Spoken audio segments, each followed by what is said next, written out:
कल्पना एक कहानी, अंतिम चैप्टर। वहीं से शुरू करते हैं जहाँ पे हमने छोड़ रखा था। कल वीरेंद्र ने रसमलाई के डिब्बों को कूड़ेदान में ढकेल दिया था। आज जब सुबह हुई तो हर रोज की भांति हड़बड़ी में वह फिर ऑफिस गया। लंच के समय उसने अपनी लंच बॉक्स खोली तो उसे खाली पाया। खाली टिफिन को देख उसका गुस्सा और तेज हो गया। वह सोचने लगा कि रिचार्ज किसी और से कराती है, मैं ना बोलता हूं तो वो भी मुझसे बात नहीं करती है, और अब ये किस्सा मुझे भूखे मारना चाहती है। आखिर कल्पना चाहती क्या है? इन शंकाओं को मन में लिए मुंह लाल किए आज आधे दिन पर छुट्टी लेकर वह घर पहुंचा।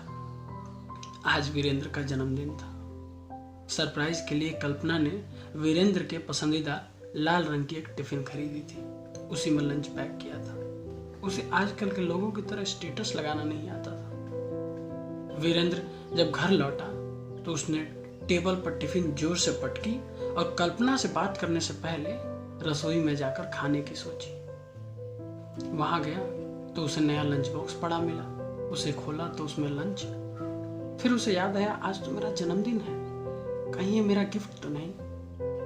उसे यह देख कुछ समझ ना आई। उसे थोड़ी शर्मिंदगी हुई और वह वापस ऑफिस लौट गया। पर कल्पना ने टेबल पर पुराने टिफिन को देख यह समझ गई कि आखिर बात क्या है। उसे लगा कि उसे वीरेंद्र से हैप्पी बर्थडे डियर कहना चाहिए था। उसे उससे कितना प्रेम है जताना चाहिए था।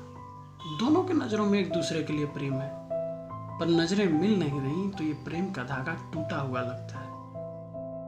उधर वीरेंद्र ऑफिस में व्हाट्सएप और फेसबुक पर थैंक यू और धन्यवाद की फुलझड़ियों की इमोजीज बांट रहा था, पर अपने पत्नी से कुछ शब्द बांट ले मुश्किल हो रहा था। बात ना करने से चिंताएं बढ़ती हैं और चिंताओं से स्वास्थ्य खराब होता है। भला इस संसार में मरीज कौन रहना चाहता है, पर रहते तो सभी ही हैं। चुपचाप जन्मदिन ऐसे ही बीत गया। अगले दिन की सुबह उसी छोर से हुई। वीरेंद्र ऑफिस चला गया, कल्पना घर पर बैठी रही। रिचार्ज हुए कुछ दिन हो गए थे। डॉक्टर बनने का जुनून कल्पना के सर चढ़ जाता जब भी वह किसी फिल्मों में या धारावाहिक में किसी डॉक्टर को देख ले। पर यह बात वह किससे बोले? वीरेंद्र से। कल तो हैप्पी बर्थडे नहीं बोल पाई थी, अपने सपनों की बात बोल दे, असंभव प्रतीत होता है। यह बात तो वह कुलदीप से भी नहीं बोल सकती थी। वह सिर्फ कुसुम को इतना कह सकती थी कि बहाना मन लगाकर पढ़ना। खैर, उस पूरे दिन तो कल्पना यही सोचती रही कि कहीं मुझसे कुछ और गलती तो नहीं हो गई। आखिर वीरेंद्र मुझसे नाराज क्यों रहता है?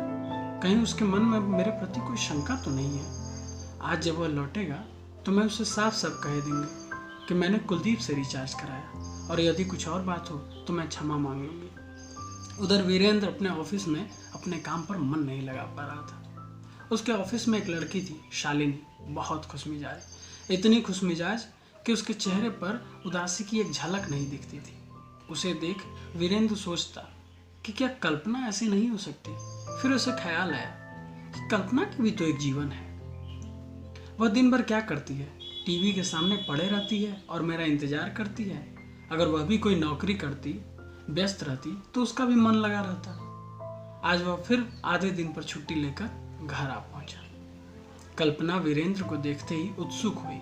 अपने मन की बात कहने की सोची कि उससे पहले वीरेंद्र ने ही अपने मन की बात कह डाली। बोला, मैं रिचार्ज कराने वाला था, उस दिन परेशान था सो भूल गया।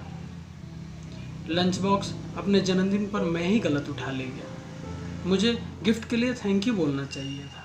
मैं जानता हूँ कि तुम मुझसे कितना प्रेम करती हो, मैं भी तुमसे उतना ही प्रेम करता हूँ। मैं नासमझ हूँ, बुद्धू हूँ, मैं तुमसे बातें करना चाहता हूँ। इतना सुनते ही कल्पना के आंखों में आंसू आ गए। वह वीरेंद्र को चुप कराई, बोली कि तुम सच्चे हो। दोनों गले मिले, पर अब भी कल्पना अपने डॉक्टर बनने वाली बात प्रकट न कर पाई। पर वीरेंद्र को जैसे कल्पना के मन की हर एक बात पता थी। वह बोला कि तुम भी तो पढ़ी लिखी हो, क्यों नहीं अपने मन की कोई नौकरी कर लेती हो? फिर कल्पना की आंखें चमक उठी। वह डॉक्टर बनने वाली बात बोली। वीरेंद्र ने कल्पना को पहली बार इतना खुश देखा था। उसने अपना बैग खोला। आज वह फिर रसमलाई लेके आया था, पर आज रसमलाई कूड़ेदान में नहीं गई। आज दोनों ने मिलकर खाया। 2 साल हो गए हैं शादी को। अब कल्पना पास के अस्पताल में अभ्यास करती है। और मेरी कथा कल्पना एक कहानी यहीं समाप्त होती है। कितनी साधारण और फिल्मी कहानी है ना। है साधारण, है फिल्मी, क्योंकि हर कल्पना का पिता संजीवन तिवारी नहीं होता। कुछ कल्पनाओं का जन्म नहीं होता, कूख में ही मारी जाती है। हर कल्पना का भाई कुलदीप नहीं होता, समझौते जिंदगी भर करने पड़ते हैं। हर कल्पना का पति वीरेंद्र नहीं होता, एक दूसरे की बातें समझने में पूरी जिंदगी निकल जाती है।